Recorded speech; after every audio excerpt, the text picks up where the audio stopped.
C'est ici, dans sa maison de Tebeit-Oa, que Tourour Apoto s'en est allé pour toujours. Revenu seul à Ayatea pour se ressourcer, hier soir, le défenseur du Rio Maui a succombé à une crise cardiaque. C'est sa fille aînée, Marquise, avec qui il était au téléphone, qui a donné l'alerte. Dès l'annonce de son décès, sa famille de Tahiti et de Ayatea se sont retrouvés ce matin pour préparer ensemble les funérailles de celui que certains surnommaient tendrement le révolutionnaire. Ce que je retiens de mon frère, c'est que c'est un révolutionnaire. C'est un révolutionnaire qui a bouleversé, si tu veux, la façon de penser des Tahitiens. Parce que pour lui, un peuple ne peut pas être conçu comme un peuple sans sa langue. Et pour lui, il était un grand défenseur de la langue maori. Tourour Apoto était aussi très actif au sein de l'église protestante Maui. À Tebeit-Oa, certains se souviennent encore de ses premiers enseignements. Chaque fois qu'on avait des rurura, rassemblement des membres de l'église de Ayatea, il était là. Pour le rurura à Toron d'abord, la veille, et le lendemain pour le rurura à Taritia. Tu vois, son enseignement, c'était pas facile à comprendre. Les vieux, ils n'arrivent pas à le suivre. Mais je crois que les jeunes le comprennent beaucoup. Mais pour moi, ce que je retiens, c'est quelqu'un qui est grand par son savoir. Tourour Apoto a fêté ses 66 ans le mois dernier. Aujourd'hui, il laisse derrière lui sa femme et ses 5 enfants et une Polynésie toujours en quête d'un renouveau culturel. Et nous rejoignons tout de suite James O à Ayatea. Bonsoir James. Tourour Apoto est né à Tebeit-Oa. Il y est décédé hier. Comment vont se dérouler les obsèques, James? Écoutez, Sibelle, cela va peut-être vous surprendre, mais les obsèques de Tourour Apoto vont se dérouler de manière très simple, à l'image du personnage. Vous l'avez dit, une veillée a lieu en ce moment au domicile même du défunt. Vous l'entendez peut-être des chants et des prières entonnées derrière moi en tahitien, et puis ce sera tout pour ce soir. L'enterrement est prévu demain, ici même, mais impossible pour moi de vous dire l'heure exacte, car la famille souhaiterait garder la dépouille auprès d'elle le plus longtemps possible. Parmi l'assemblée, il y a ses frères et sœurs, sa femme, ses enfants, ses frères dont Étienne Rapoto, notre collègue. Il y a aussi la communauté protestante de Ayatea qui est bien présente. La direction de l'église protestante Maori a également fait le déplacement avec son président. Côté politique, eh bien, il faut noter la présence du maire de Tumara et de Tapu-Tapuatea. Oscar Kemaru, lui aussi, vient d'arriver. Toutes ces personnes sont présentes ce soir pour honorer Tourour Apoto, le défenseur des langues polynésiennes, mais surtout Tourour Apoto, l'enfant de Tebeit-Oa. Merci beaucoup James. Je rappelle que vous étiez en direct de Ayatea. Tourour Apoto s'est battu toute sa vie pour promouvoir le Reo Maui. Homme libre et engagé, il a marqué des générations d'étudiants et n'a cessé d'interpeller ses contemporains sur l'importance de l'identité polynésienne. Hélène Arté. Les hommages sont unanimes au lendemain du décès de Tourour Apoto, pilier et garant de la culture polynésienne. Le fils du très respecté Samuel Rapoto, président de l'église évangélique, avait suivi un autre chemin. Après des études de théologie à Montpellier avec son ami Henri Hiro, ce docteur en linguistique choisit d'enseigner la langue tahitienne. Il marquera de son empreinte plusieurs générations d'étudiants.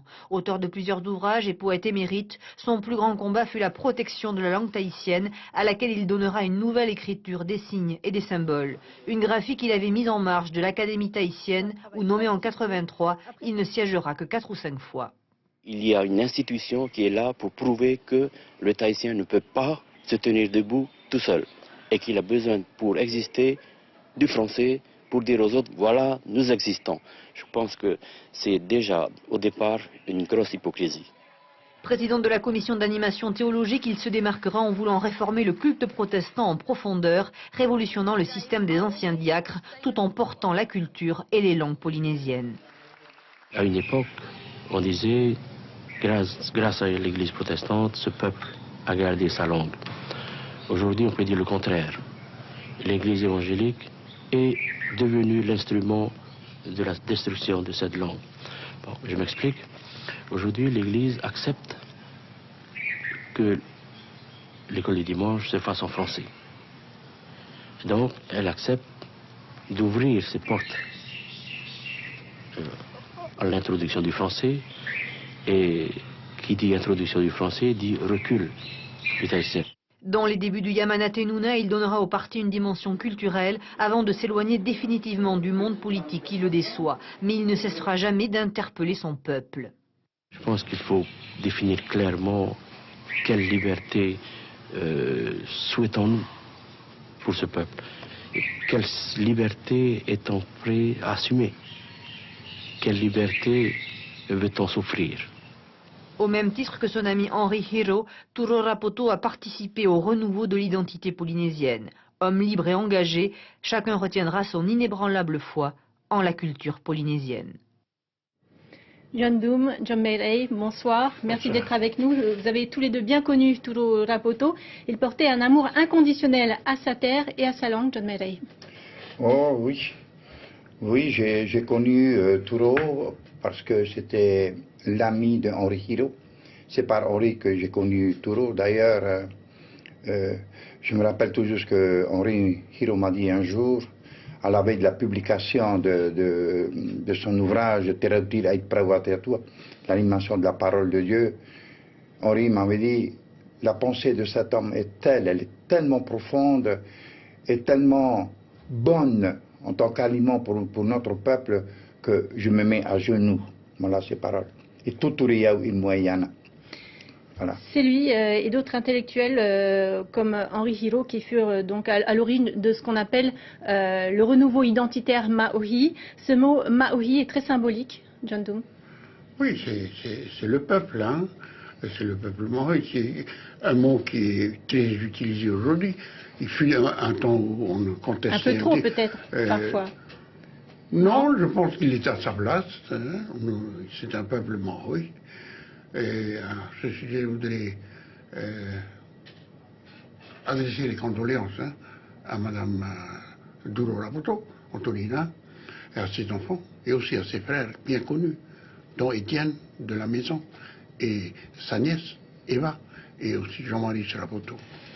Vous avez tout d'abord connu le père de Turo Rapoto, Samuel Rapoto, premier président de l'église évangélique, et c'est vous qui l'avez envoyé à Montpellier faire des études de théologie. Comment était-il à l'époque, Turo Rapoto? Oui, c'est son père qui m'a capté à l'église. C'est comme ça que je suis devenu secrétaire général de l'église à cause de son père. Et ensemble, nous l'avons envoyé en 68. Ils sont arrivés avec Henri Hiro en plein mai 68. Vous voyez un peu ce que ça donne, hein. Et puis ils ont donc été à Montpellier et ils ont terminé donc à Strasbourg leurs études. Alors, c'est difficile de penser à Turo Rapoto sans penser à l'influence qu'il a eue dans la religion protestante. Dans certaines paroisses, la Sainte Seine a changé de visage. C'est un révolutionnaire, comme disait son frère tout à l'heure. Il faut rappeler que lorsque les premiers missionnaires sont arrivés ici, c'était la même Sainte Seine, parce qu'ils n'avaient pas de vin. Hein. Ils ont fait 202 jours en bateau, et il y avait cela. Et quand j'étais tout petit, je suis des Australes, et à Reykjavik, la Sainte-Seine était comme ça. Maintenant, parce qu'on s'est habitué au vin et au pain, simplement peut-être que ce n'est pas bien expliqué. C'est peut-être ça le problème qui se trouve aujourd'hui. Il y a une division quelque part dans l'église protestante. Pas une division, une mauvaise compréhension. Parce que le vin et le pain, ça sort de la terre. Hein. Le hourou et l'eau de coco, c'est aussi des plantes de la terre. Hein. Ça n'a pas de... Mais il faut expliquer le pourquoi. Même chose pour le tahitien et sa graphie, John Meirey. Alors, la graphie de Turo est plus facile à lire quand on regarde. Mais le seul problème dans cette graphie, c'est qu'elle ne dépasse pas le pays, c'est-à-dire la Polynésie française. C'est une graphie qui est uniquement comprise chez nous. Parce que, je prends par exemple l'utilisation de l'appréciation de l'occlusive glottale chez Turo Rapoto, c'est un accent aigu. Ce n'est qu'un signe. Alors que l'occlusive glottale est une consonne. Donc, comme toute consonne, elle doit être mise et elle doit être rendue visible. Voilà, c'est des petites choses comme ça. Mais Turo Rapoto, n'en démordez pas. Il est vrai qu'il y a une économie de temps et de langage quand on lit la graphie de Touro Rapoto. En tout cas, il y a beaucoup d'étudiants qui le suivent et toute l'église protestante maori utilise cette graphie. Oui, certes, mais enfin c'est le peuple qui décidera. Mais pour l'instant, la graphie officielle, c'est bien celle de l'Académie. Alors pour terminer, John Merey, que laisse-t-il aux générations futures en termes de poésie et de littérature? Il a laissé autant il est dur en parole, autant il est dur quand il s'adresse aux gens. J'ai un poème là justement. Ah c'est très bien. Autant il est doux quand il écrit, ses paroles sont douces, ses paroles chantent. Alors là, vous me donnez un texte, je vais le lire en tahitien et puis ensuite je vais vous donner sa petite traduction, éventuellement en français. Alors ça, c'est Touro, c'est pas long, c'est petit, mais ça va direct au cœur. Alors, voici ce qu'il dit. To oe whenua, e ta utamahine, e ta utamaiti, ahi oi nia, ahi oi raro, ahi oi tai, ahi oi uta, ahi oi titir au te rā, ahi oi te tupara au te rā, e rā to oe whenua, nā to oe tupuna, I vai hiomai nā oe.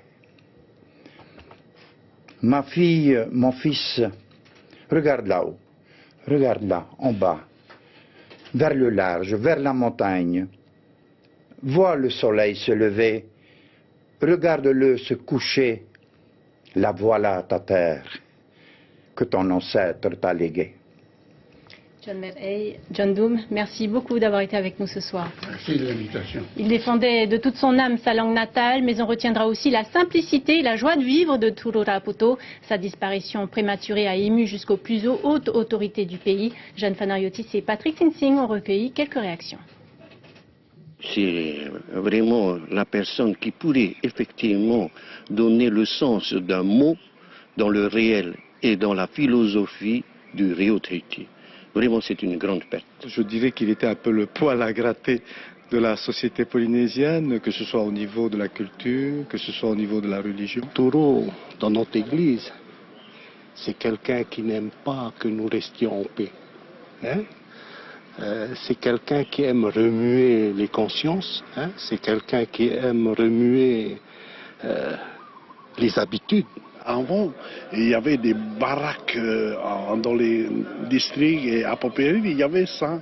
Et je l'emmenais danser le soir là-bas.